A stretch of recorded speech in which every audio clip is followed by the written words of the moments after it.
कातंत्र रूपमाला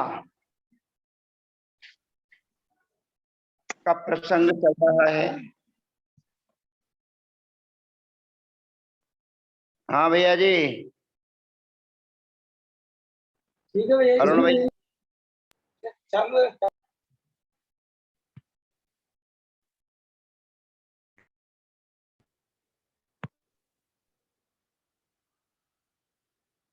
सिद्धो वीरम प्रणम्य सर्वज्ञम विनष्टा शेष दोषकम कातंत्र रूपमालेयम बाल बोधाय कथ्यते।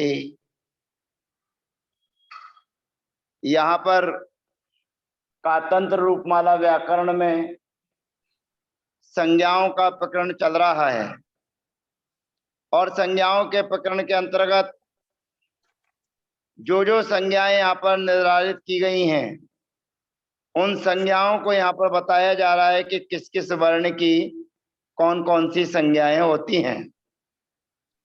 और जो संज्ञाएं हमारे बीच में बताई गई हैं, दर्शाई गई हैं, उन्हीं संज्ञाओं के अंतर्गत अब हमारे बीच में दो विंदियां आती हैं। व्यंजन हमने जान लिया, स्वर हमने जान लिए। अब जो दो विंदियां आती हैं उन दो बिंदियों को हम क्या कहें, क्या जाने। तो कहते हैं जो दो बिंदियां आई गई हैं उनको कहते हैं विसर्ग। आ इति विसर्जनीय, अर्थात आ तो यह उच्चारण के लिए है क्योंकि अकेले विसर्ग किसी के सामने लिखे नहीं जा सकते हैं। तो विसर्ग किसी के सामने लिखे नहीं जा सकते हैं, इसीलिए विसर्ग को दर्शाने के लिए यहाँ पर आ अर्थात स्वर का उच्चारण किया गया है। स्वर का उच्चारण होने के कारण यहाँ पर हम आ की जगह कोई भी स्वर ले सकते हैं, अर्थात स्वर के सामने जो दो बिंदियां होती हैं उनको विसर्ग कहते हैं, अर्थात वे विसर्ग हैं ऐसा जानना चाहिए। आह इति विसर्जनीय, अर्थात आ यह उच्चारण के लिए है और इसके सामने जो दो बिंदियां होती हैं उन दो बिंदियों को विसर्ग या विसर्जनीय होता है ऐसा जानना चाहिए। अब यहाँ पर प्रश्न आता है कि यहाँ पर आ क्यों लगाया गया है, ई क्यों नहीं दर्शाई गई है, ऊ क्यों नहीं कहा गया है, ए क्यों नहीं कहा गया है। तो कहते हैं सबसे पहला जो वर्ण है उसी वर्ण से शुरुआत होती है। सिद्धो वर्ण समाम्नाय में सबसे पहला वर्ण आकार है, इसीलिए यहाँ पर आकार के सामने विसर्गों को रखकर विसर्ग दर्शाए जा रहे हैं, क्योंकि बिना स्वर के विसर्ग बरताए नहीं जा सकते, लिखे नहीं जा सकते हैं। इसीलिए कहना पड़ रहा है ये न बिना यद उच्चारे तुम न सकते स उच्चारणार्थो भवति, अर्थात जिसके बिना जिनका उच्चारण संभव नहीं है, शक्य नहीं है, इसलिए उच्चारण करने के लिए उसका प्रयोग किया जाता है। तो यहाँ पर विसर्ग के पहले जो आ है अकारा, यह उच्चारणार्था। आकार जो आपके बीच में दर्शाया जा रहा है वह केवल उच्चारण के लिए है, अर्थात प्रयोग के लिए नहीं। आप ये ना समझें कि विसर्ग के पहले आ लिखना जरूरी है, लेकिन विसर्ग रहेगा तो स्वर के पहले ही रहेगा स्वर, उसके बाद विसर्ग, यानी विसर्ग से पहले स्वर पाए जाएंगे। अब स्वर 14 आपके पास बताए गए हैं, उनमें से किसी भी स्वर का आप उच्चारण कर सकते हैं। अब जो का आदि है, का आदि में स्वर बैठेगा, ये भी ध्यान रखना। जो कादिशु जो व्यंजन आदि हैं, कुमार कादिषु कुमारी स्तन युग्म कृति वर्णो विसर्जनीय संज्ञो भवति। जो का आदि के सामने, का आदि के सामने माने का से लेकर जो हाथ तक के अक्षर हैं, उनमें कोई स्वर बैठाल दिया जाए और स्वर बैठालने के बाद में उन दो बिंदियों को रख दिया जाता है, तो उनको विसर्ग या विसर्जनीय कहते हैं। अब विसर्जनीय को समझने के लिए, समझाने के लिए कि हम कैसे जाने कि दो बिंदियां किस रूप में रहती हैं, आचार्य भगवंत जिसके बारे में समझाना चाह रहे हैं वह चीज एक सामान्य दृष्टांत के रूप में है, और दृष्टांत प्राय करके एक देश हुआ करते हैं, वह सर्वथा नहीं होते हैं। फिर भी आचार्य महाराज ने जो हमारे बीच में बात रखी है, मात्र विसर्ग को समझाने के लिए एक श्लोक हमारे बीच में रख रहे हैं, और श्लोक को रखने के पूर्व टीका में भी वही बात रखी थी। यथा कादिषु कुमारी स्तन युग्म आकृति वर्णो विसर्जनीय संज्ञो भवति। वही बात यहाँ पर दर्शाई जा रही है दृष्टांत के रूप में कि दो जो बिंदियां हैं उनको हम कैसे जाने, किस रूप में जाने। तो कहते श्रृंगवत बालवत सस्य कुमारी स्तन युग्मवत नेत्रवत कृष्ण सर्पस्य विसर्गोयमिति स्मृता। विसर्ग के सामने यहाँ पर अवग्रह खंडाकार का चिन्ह था, जो पीडीएफ फाइल में नहीं आया है। तो कहते श्रृंगवत बाल वत्सस्य, जो बाल बछड़ा है, छोटा बछड़ा है, जो गाय का बच्चा है, जो छोटा गाय का बच्चा है, उसके जैसे श्रृंगवत अर्थात जो सींग होते हैं वो छोटे छोटे होते हैं, उस प्रकार नेत्रवत कृष्ण सर्प से, और जो काला सर्प होता है उस काले सर्प के समान जैसे नेत्र होते हैं, उसी प्रकार से विसर्गोए मिति स्मृता, उसी प्रकार से विसर्ग होते हैं, ऐसा जानना चाहिए। अर्थात बाल बछड़े के दो छोटे छोटे सींग के समान, नेत्रवत कृष्ण के समान, अर्थात सर्प के जो नेत्र होते हैं उनके समान ये विसर्ग होते हैं, ऐसा जानना चाहिए। अब पढ़ने में आता है कि विसर्ग के साथ में अभी दो बिंदियां होती है तो उनको विसर्ग कहते हैं, लेकिन सिद्धो वर्ण समामनाय में एक बिंदी जब ऊपर होती है उसके बारे में कुछ नहीं बताया गया है कि एक बिंदी जब है तो उसके लिए हम क्या करें,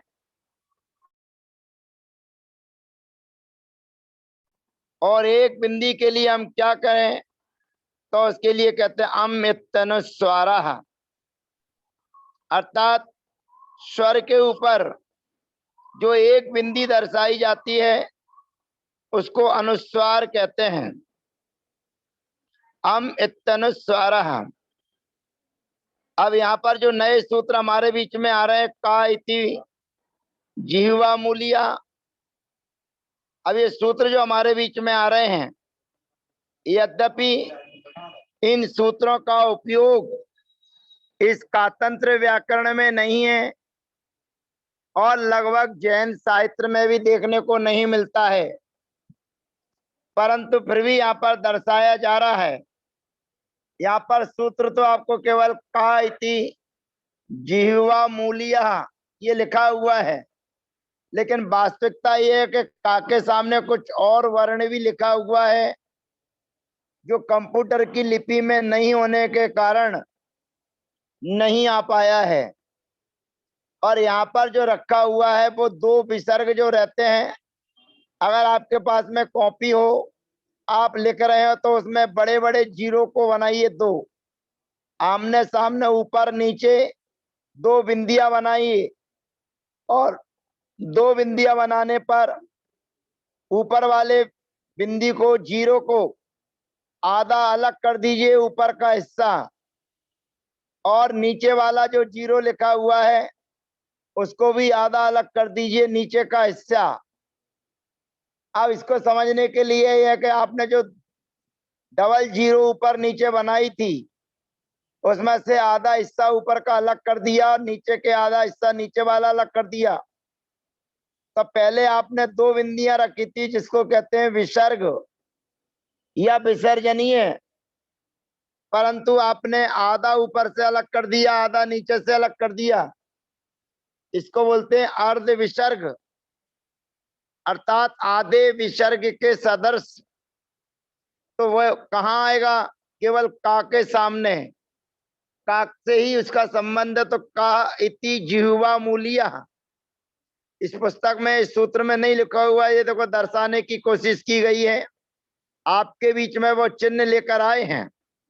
अर्थात इस प्रकार का जो चिन्ह होता है उसको जिह्वा मूल्य कहते हैं। और जिह्वा मूल्य का मतलब होता है विसर्ग के उच्चारण करने में जितना समय लगता है। जैसे हमने किसी भी शब्द के सामने दो बिंदियां रखी हैं, विसर्ग, का के सामने दो बिंदियां रखी तो उसका उच्चारण करेंगे का, तो थोड़ा सा जोर देकर उच्चारण किया जाता है और उच्चारण में ऐसा लगता है कि शायद हा का उच्चारण हो रहा है, पर वास्तविकता ये है कि हा का उच्चारण ना होके विसर्ग का उच्चारण ही होता है। पर विसर्ग और हा का उच्चारण स्थान एक है। हा का और विसर्ग का उच्चारण स्थान एक होने के कारण वो हा जैसा प्रतीत होता है। तो विसर्ग के उच्चारण करने में जितना समय लगता है उससे आधा समय जब लगे तो उसको जिह्वा मूल्य कहते हैं। का इति जीवा मूल्य, कहा ये पूरा विसर्ग हो गया, और थोड़ा सा धीरे से बोलेंगे कहा इति जिह्वा मूल्य। अर्थात का के सामने जो अर्ध विसर्ग होता है, आधे विसर्ग के समान जो मात्रा होती है उसको जिह्वा मूल्य कहते हैं। अब आप पूछेंगे कि जिह्वा मूल्य का यहाँ क्या प्रयोग है?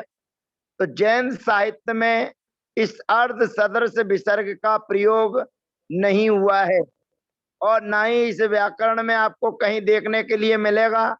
लेकिन अन्य व्याकरणों में और अन्य साहित्य में ये आधे विसर्ग देखने में आते हैं, इसलिए उनकी संज्ञाएं आपके बीच में दर्शाई गई। तो यहाँ पर ककार यह उच्चारणार्थ था, वही बात फिर आ गई कि का जो यहाँ पर रखा गया है वो उच्चारण के लिए रखा गया है। बताना चाहते हैं केवल अर्ध विसर्ग, लेकिन अर्ध विसर्ग को किसी के सामने ही लिखा जाएगा, अकेले नहीं लिखा जा सकता है। तो यहाँ पर कह रहे हैं ककार यह उच्चारणार्थ। तो और फिर उसके बाद कहते हैं वज्राकृति वर्णो जिह्वा मूल्य संज्ञो, इसको वज्राकृति भी बोलते हैं, वज्र के समान जिसकी आकृति हो उसको जिह्वा मूल्य कहते हैं। लेकिन नामकरण किया जा रहा है, इनका प्रयोग देखने में नहीं आता है। इसी प्रकार से पह इत्युपदमानी, यहाँ पर भी ये दोनों विसर्ग यहाँ पर रहेंगे अर्ध विसर्ग। तो पा के सामने जो अर्ध विसर्ग होते हैं यहाँ पर भी ये सूत्र केवल पा दिखाया जा रहा है, लेकिन कंप्यूटर आदि की सुविधा में ऐसा चित्र नहीं आ पाता है और कहीं कहीं बना के रखा जाता है। तो जब सेटिंग होती है तो शब्द आगे खिसक जाते हैं, वो चिन्ह वहीं बैठा रह जाता है। तो इसलिए वो चिन्ह कहीं किसी के ऊपर चढ़ जाता है, कहीं किसी अक्षर को दबा देता है जब उसमें मैटर में करेक्शन लगते हैं। इसलिए यहाँ पर का और पा के सामने ही अर्ध विसर्ग नहीं बैठा है। तो पा इत्युपदमानीय, पा के सामने भी ऐसे ही अर्ध विसर्ग सदृश जो आकृति होती है उसको उपदमानीय कहते हैं। इसका प्रयोग भी जैन साहित्य में देखने के लिए नहीं मिलता है। अब हमको विशेष बात ये समझना है कि दोनों की व्यवस्थाओं में दोनों का नामकरण यहाँ पर अलग अलग किया गया है। ऊपर कहा गया है वज्राकृति वर्णो जिह्वा मूल्य, नीचे कहा जा रहा है गज कुंभाकृति वर्णो उपदमानीय संज्ञो भवति। गज कुंभ आकृति के समान जो वर्ण होता है उसको उपदमानीय कहते हैं। अर्थात ये जैसे जो विसर्ग बैठे हुए थे, अभी आमने सामने विसर्ग थे, अब यहाँ पर जो विसर्ग रहते हैं वे दोनों ऊपर करके रख दिए जाते। बताया जा रहा है इसमें आकृति बन के जैसे, और आकृति करने के बाद क्या है कि उस प्रकार से बनते नहीं है, लेकिन नामकरण उनका अलग अलग रखा जा रहा है कि वज्राकृति वर्णो उपदमानीय। अब इन दोनों की संज्ञाएं जब निर्धारित हो गई, लेकिन इनका प्रयोग देखने में कम आता है। अब यहाँ पर अगला सूत्र आता है, जो स्वर के ऊपर एक बिंदी होती है उसे क्या कहते हैं? तो कहते हैं अम इत्यनुस्वारा। जो आ के ऊपर अथवा स्वर के ऊपर जो एक बिंदी रखी जाती है, क्योंकि सिद्धो वर्ण समामनाय में इन दोनों वर्णों का उपयोग नहीं है। तो ये मैं आपको स्पष्ट कर दूं कि ये दोनों वर्ण अर्थात विसर्ग और अनुस्वार यानी कि एक बिंदी, ये अनुस्वार मा से बनती है और दो बिंदियां विसर्ग अर्थात सा से बनता है। सा जो सड़क वाला सा है, संसार वाला सा है, उस संसार वाले सा के स्थान पर विसर्ग आदेश होते हैं, अर्थात स्वतंत्र रूप से कोई विसर्ग और अनुस्वार नहीं होते हैं।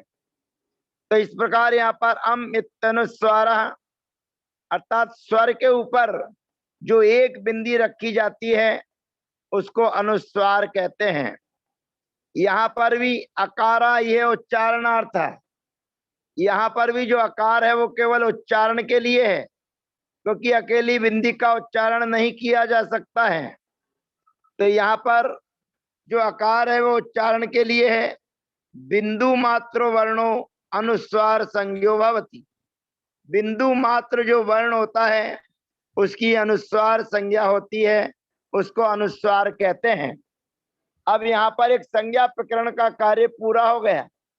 अब संज्ञा प्रकरण का काम पूरा होने पर एक सूत्र कहते हैं लोकोपचाराद ग्रहण सिद्धि। अब यहाँ पर आचार्य भगवंत संकल्प ले रहे हैं कि लोक माने होता है सामान्य व्याकरण, लोक माने होता है व्यवहार में आने वाली संस्कृत व्याकरण साहित्य। तो लोकोपचारात, लोक माने सामान्य जो संस्कृत व्याकरण है, उन व्याकरणों में अन्य व्याकरणों में जो भी संज्ञाएं कही गई होंगी, जो भी संज्ञाएं बताई गई होंगी, और उन संज्ञाओं का प्रयोग इस ग्रंथ राज में यदि नहीं किया हो तो आप उन संज्ञाओं को ग्रहण कर लेना। कहने का अभिप्राय यह है कि ये ग्रंथ बाल बोधाय कथ्यते, बालकों को ज्ञान कराने के लिए रखा गया है। तो इसमें संज्ञाएं और सूत्र भी सीमित हैं। सीमित सूत्र होने के कारण, सीमित संज्ञाएं होने के कारण जो संज्ञाएं अन्य व्याकरण में प्रचलित हैं, जैसे निपात, जैसे दीर्घ, जैसे लघु, जैसे संयोग आदि संज्ञाएं अन्य व्याकरण में प्रचलित हैं, उनके लिए बताया गया है कि कौन सा हिरस्व कहलाता है, क्यों कहलाता है। तो यहाँ पर उन संज्ञाओं का उल्लेख नहीं किया है, लेकिन उनके नाम का उल्लेख जरूर मिलेगा। जैसे यहाँ पर इस व्याकरण में निपात शब्द मिलेगा, लेकिन निपात संज्ञा किसकी होती है, कैसे होती है, क्यों होती है, ये अन्य व्याकरण का आधार लेकर आपको बीच बीच में आपके बीच में रखते जाएंगे। तो यहाँ पर लोकोपचाराद ग्रहण सिद्धि का मतलब है कि लोक माने लोक व्यवहार में आने वाली संस्कृत जो व्याकरण है, उस व्याकरण में जो जो संज्ञाएं कही गई हैं, उन संज्ञाओं का यहाँ पर ग्रहण करना। लोकानाम उपचारो व्यवहार, लोक का मतलब कहते हैं उपचार अर्थात व्यवहार, और तस्माद यह अनुक्त से अपि ग्रहणम से, इसलिए यहाँ पर अनुक्त माने जो नहीं कहा गया है उसका भी ग्रहण करना चाहिए। ऐसे शब्द से सिद्धि प्रवृत्तिर्वेदितव्य, शब्दों की सिद्धि जानना चाहिए। जैसे कैसे जानना चाहिए, तत्कथम कैसे जानना चाहिए, तो सामान्य वाक्य त्वया ग्रामो गम्यते। अब ये वाक्य जो है कर्म वाच्य का प्रयोग है, और कर्म वाच्य का प्रयोग यहाँ पर दर्शाया गया है। त्वया ये कर्ता में तृतीया विभक्ति है, ग्रामो ये कर्म में प्रथमा विभक्ति है, और गम्यते ये कर्मवाच्य का प्रयोग है, सार्वधातु के यण सूत्र से प्रयोग किया गया है। तो कह रहे त्वया ग्रामो गम्यते इति उक्ते है। तो यहाँ पर बताया जा रहा है कि तेरे द्वारा गांव को जाया जाता है, ऐसा वाक्य बनाया, त्वया ग्रामो गम्यते, तेरे द्वारा गांव को जाया जाता है। ऐसा कहने पर समझ में जब नहीं आता है तो उसका हिंदी अभिप्राय समझाते हैं कि इसका मतलब यह है कि तुम ग्रामाय गच्छसि, तुम गांव के लिए जाते हो, सड़क पर चल रहे हो तो कहाँ जा रहे हो, कहाँ के लिए जा रहे हो, कहते गांव के लिए जा रहे हैं। तो कहना चाहिए था कि तुम ग्रामाय गच्छसि, तुम गांव के लिए जा रहे हो, लेकिन बोला क्या गया, त्वया ग्रामो गम्यते, तेरे द्वारा गांव जाया जाता है। अर्थात सामान्य से बोला जाएगा तेरे द्वारा गांव जाया जाता, मतलब गांव को भेजा जाता है।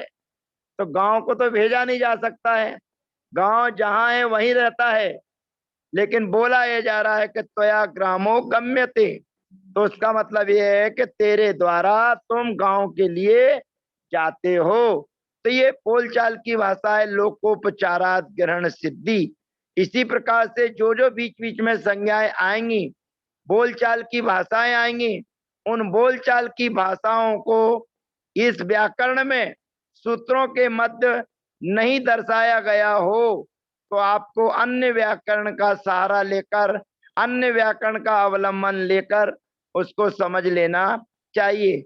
ये भूमिका है, ये व्याकरण का महल जो हमको बनाना है उसकी भूमिका है, क्योंकि बिना नींव के आपको व्याकरण नहीं आ सकती है, व्याकरण में आप पारंगत नहीं हो सकते हैं।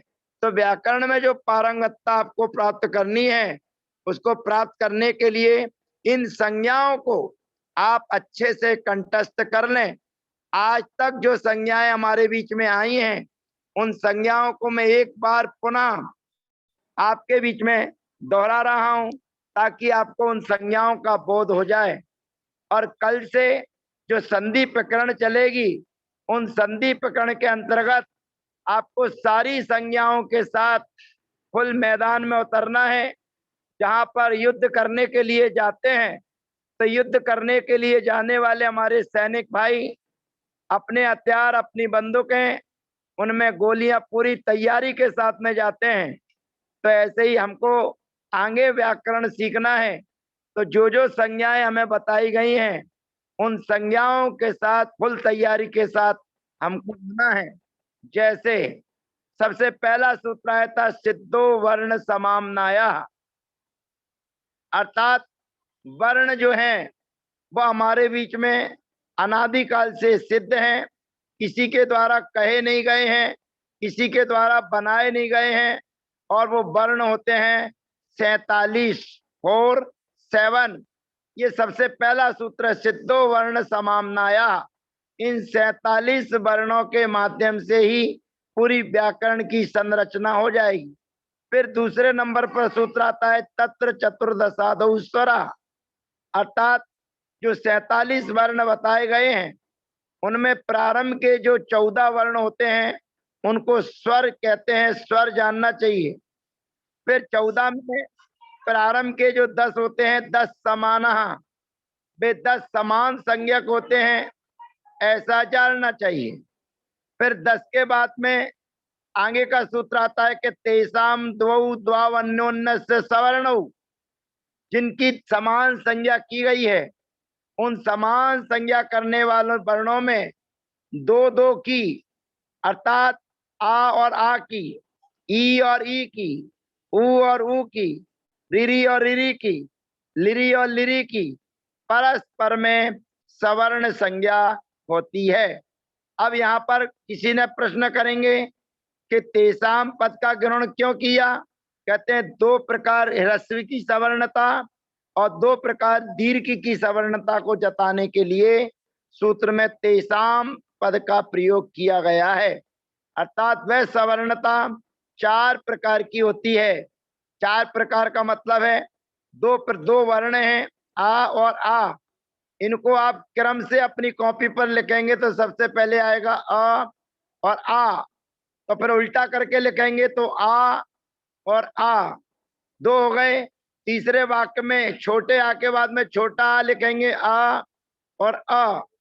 चौथे वाक्य में आ और आ, दीर्घ दीर्घ का प्रयोग करेंगे। तो ऐसे सवर्णता 4 प्रकार की होती है, जिसको श्लोक के माध्यम से बताया गया। क्रमेण वैप्रियतेन लघुनाम लघु भी सह गुरुनाम गुरु भी सार्धम चतुर्धेति सवर्णता। ये 4 प्रकार की सवर्णता होती है, क्रम से, विपरीतता से, लघु के साथ लघु की और गुरु के साथ गुरु की। ऐसे सवर्णता चतुर्धा इति सवर्णता 4 प्रकार की दर्शाई गई है। अब ऋकार लिकार उच्चे इन दोनों की भी परस्पर में सवर्ण संज्ञा होती है। मैंने खुलासा आपके बीच में कर दिया था कि सवर्ण संज्ञा करने का मतलब ये नहीं है कि रिरी के सामने लिरी आ जाए तो आप समाना सवर्ण दीर्घी भक्ति से दीर्घ कर दें।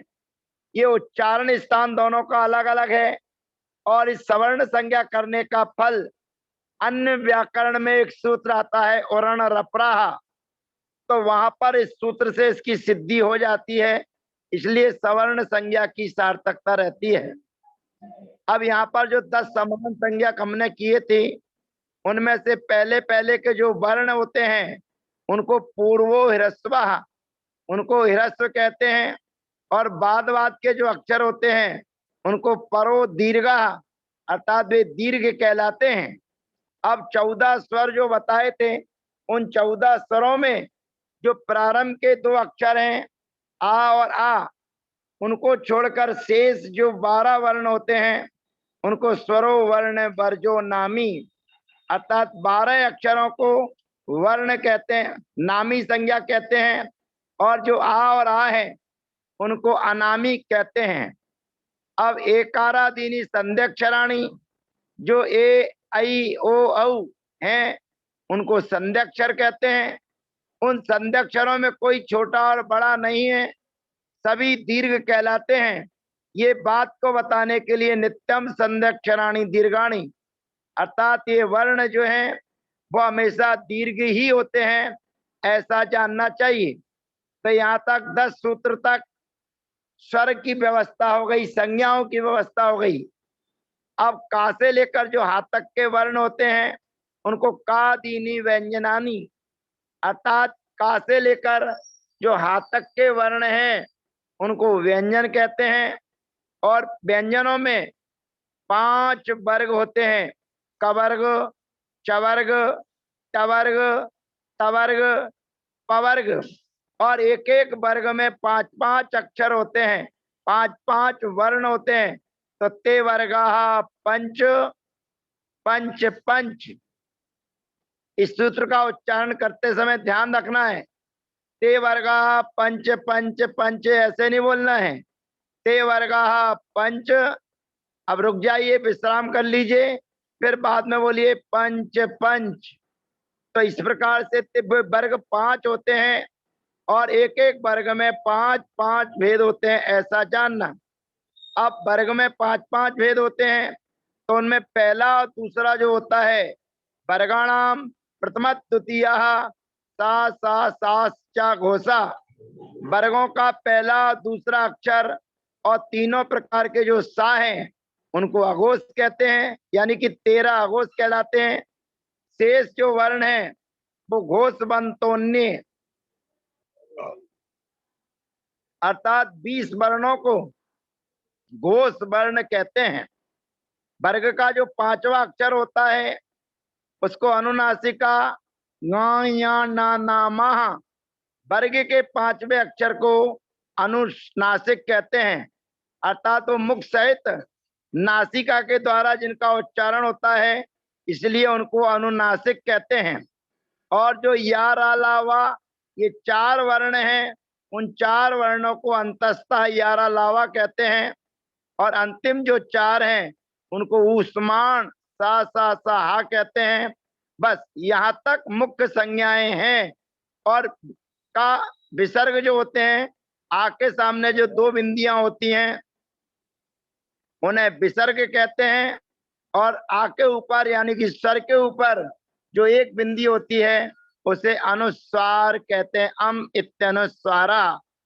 बस इतनी। और ये संज्ञाएं कल से आपके प्रयोग में आएंगी, तो इन प्रयोगों को आप में ध्यान रखते हुए कल हम संधि सीखेंगे। संधि का नाम है स्वर संधि। स्वर संधि में हम जानेंगे दीर्घ संधि और गुण संधि के बारे में। तो कल आप तैयारी के साथ में आइए। इन संज्ञाओं को याद और स्मरण में रखते हुए कल हमारे बीच में रहेगी स्वर संधि में दीर्घ संधि। कल तक के लिए हम आज्ञा चाहते हैं, अनुमति चाहते हैं। जय जिनेंद्र। वंदना। सबका अभिवादन। वंदना।